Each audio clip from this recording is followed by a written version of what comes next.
el que completara la visión de su padre.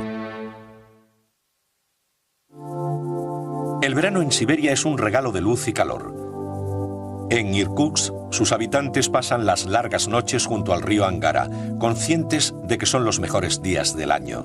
Dentro de 6 meses, las temperaturas bajarán a 20 grados bajo cero y el sol se pondrá a las 3 de la tarde. Pero el invierno es la estación que define a Siberia. Para que el tren fuera una realidad tenía que vencer las condiciones climatológicas y el tamaño del continente. En el otoño de 1898 faltaba menos de la mitad. El transiberiano llegaba a Irkutsk en septiembre de 1898. 7 años después de que comenzara el proyecto, la ciudad más grande de Siberia quedaba unida a la capital. La distancia de 4.500 kilómetros ya era mayor que la del ferrocarril transcontinental norteamericano, pero seguía siendo la mitad del camino a través de Siberia. En San Petersburgo, el zar Nicolás honraba a su difunto padre con el título de augusto fundador del gran ferrocarril siberiano y erigía una estatua en su memoria. El avance era un gran logro, no porque se hubieran inventado nuevas tecnologías o se hubiera resuelto un espinoso problema de construcción. La heroica distinción del transiberiano era que un país pobre lograra construir un ferrocarril que cruzara Siberia, aunque ciertamente por debajo del nivel tecnológico de la época. Estaban construyendo un ferrocarril a mano cruzando la Siberia subártica, al mismo tiempo que los hermanos Wright soñaban con volar, y a la vez que el ferrocarril de Nueva York superaba los 150 kilómetros por hora. Los rusos aspiraban a tener uno que alcanzara los 25 o 30 kilómetros por hora, que tardaría varias semanas en cruzar el continente. Lejos de la celebración real, los auténticos héroes, los hombres que tendían las vías, continuaban trabajando invisibles para el resto del país.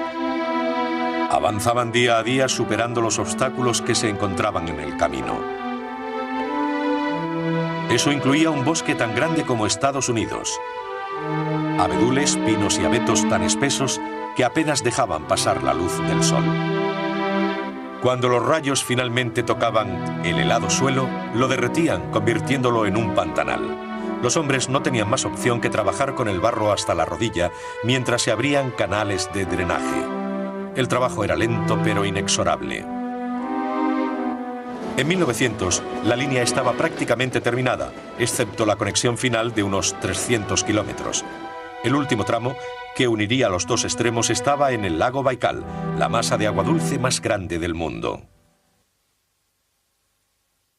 Mide más de 600 kilómetros de largo y 85 de ancho. Con sus 1.600 metros, es el lago más profundo del planeta. Acantilados y montañas bordean la costa meridional y oriental como los colmillos de un tiburón. Esa geografía fue la pesadilla de los trabajadores.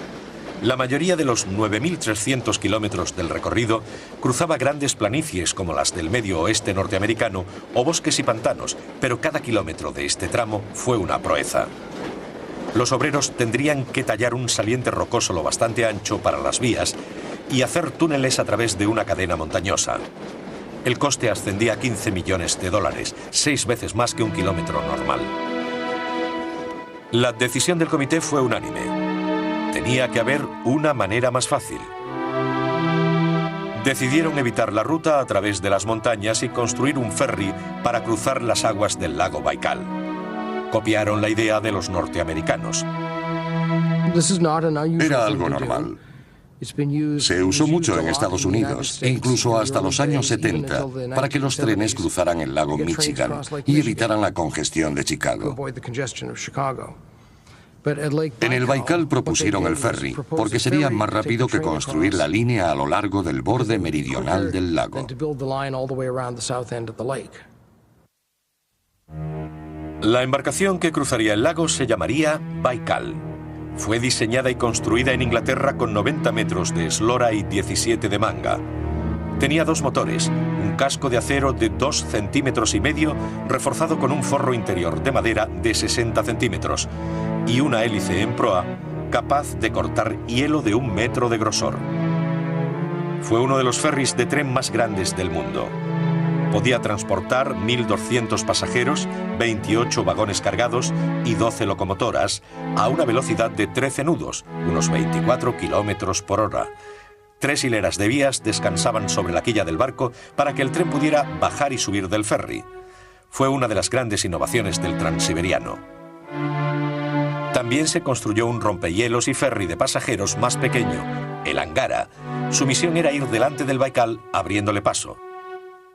El ferry se terminó en 12 meses, pero el único modo de llevarlo hasta Siberia, al lago Baikal, era desmontarlo, embalarlo y transportarlo en barco y luego en tren para reensamblarlo de nuevo en su puerto de Lizbianka. Llegar a un puerto sin salida al mar en Asia Central resultó ser más difícil que la construcción. El Baikal se retrasó 2 años cuando su tren de suministro tuvo que esperar a que se construyera un puente. En el interminable retraso se perdieron varias piezas. Después se descubrió que algunas de ellas eran demasiado grandes para caber en el tren y habría que rehacerlas, provocando otro retraso adicional. Tenía 15 calderas. La razón de que fueran tantas es que una grande no hubiera cabido en ningún tren para llevarla hasta Irkutsk, donde se estaba ensamblando el ferry. Pasaron 3 años más hasta que el barco estuvo ensamblado y en funcionamiento. Pero la pérdida de tiempo fue un inconveniente menor en comparación con lo que le esperaba. Quizá una de las mayores sorpresas fue el propio lago Baikal. Incluso los rusos subestimaron el invierno en esta zona de Siberia. El lago parecía tener vida propia. Tenía su propio clima, su propio carácter, sus peligros y su belleza. En cualquier momento podía desatarse una tormenta lo bastante violenta como para hacer volcar aquel inmenso ferry, un enorme barco de hierro que podría surcar sin problemas cualquier océano del mundo sin detenerse ante nada. Después de 1 año en el lago, el Baikal demostró su ineficacia. Fue una total pérdida de tiempo y dinero. En primavera, verano y otoño, las tormentas o la niebla le hacían refugiarse en puerto. En invierno, era incapaz de romper el hielo. Los hidrógrafos no habían hecho bien su trabajo. En invierno alcanzaba 3 metros de espesor, no 1. Desesperados, mandaron hombres para abrir paso al ferry cortando el hielo, pero todo fue inútil.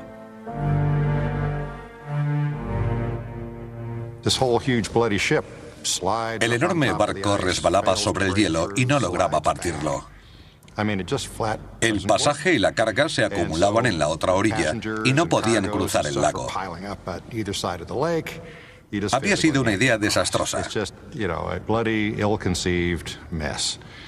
El tren de Moscú a Vladivostok no podía funcionar. El lago Baikal tuvo la última palabra. Los ferries fueron abandonados al año siguiente, un triste recuerdo del poder de Siberia sobre el hombre y las máquinas.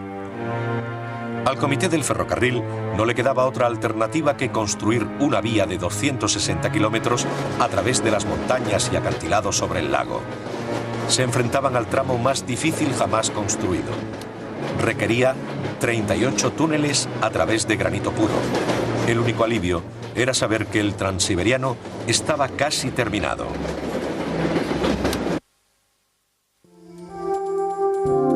Vladivostok, la ciudad más oriental de Rusia a 9.300 kilómetros y 8 usos horarios de Moscú. La base de la flota del Pacífico, aunque los buques se pasaran la vida anclados en la era posterior a la Guerra Fría.